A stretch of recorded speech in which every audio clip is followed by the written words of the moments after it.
paano nga ba natin gawin na masarap o anong technique natin na maging malambot, juicy ang ganitong klase ng pusit? Ayan, paki-comment na lang mga sir kung anong tawag nito sa lugar, yung itong kulabutan or bagulan. Ayan, maliban doon, sigurado ako may marami pang tawag nito sa ating kanya-kanyang mga lugar mga sir. Ayan, kita naman mayroon para siyang malaking plastic sa likod. Ayan. At syempre yung ginawa natin, binalatan muna natin mga boss. Syempre para maging malinis, maayos yung ating pusit. So itong pusit na to kasi pagka di ka marunong matigas. Ayan. So ang gagawin natin malambot. Paano nga ba natin gagawin? Gawin natin juicy, malambot ang kanyang pagkakaluto. Syempre at unang-una nga pala, ayan, ginawa natin ng hiniwa-hiwa muna natin. At syempre para may design na rin siya mga sir. Ito nga pala ay nasa mahigit 1 kilo, 1 piraso. Syempre malaki na rin. Ayan. At ganyan hiniwa natin ulit ng pakros. Ayan.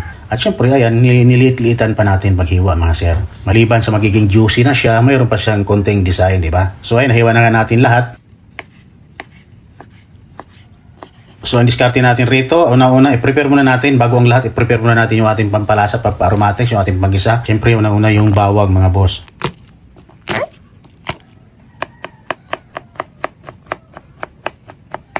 Siyempre sibuyas, meron tayo 1 kalahating sibuyas. Hiwain lang natin, depende na sa inyo. Kung anong klaseng hiwa ang gusto nyo gawin, pwedeng pino, pwedeng malalaki. At syempre yung ating 1 pirasong bell pepper, ayan, red bell pepper mga idol. Pero kung wala, okay lang yun. At syempre meron din tayo rito dinagdag na leeks, ayan, siling panigang, siling labuyo. So ayan, unang-una gagawa muna tayo, igisa muna natin yung ating bawang, sibuyas. Syempre ganun talaga, kailangan natin igisa para may pampaaroma. At syempre isama na rin natin yung ating red bell pepper mga idol.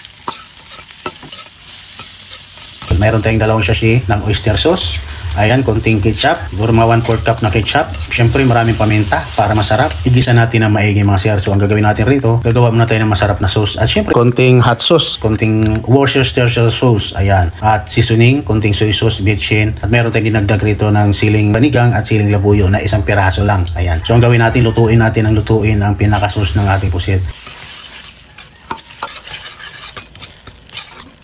So ay nagpapakulo tayo ng luya. Ang gagawin natin rito, i-blanch natin ang ating hiniwa na pusit na medyo maliliit na mga sir. I-blanch natin, huwag natin patagalin para siguro mga 2 minutes ayos na. Ayan, pagka-blanch yan, pwede nyo hugasan, pwedeng hindi na, direkta na doon sa sauce na ginawa natin.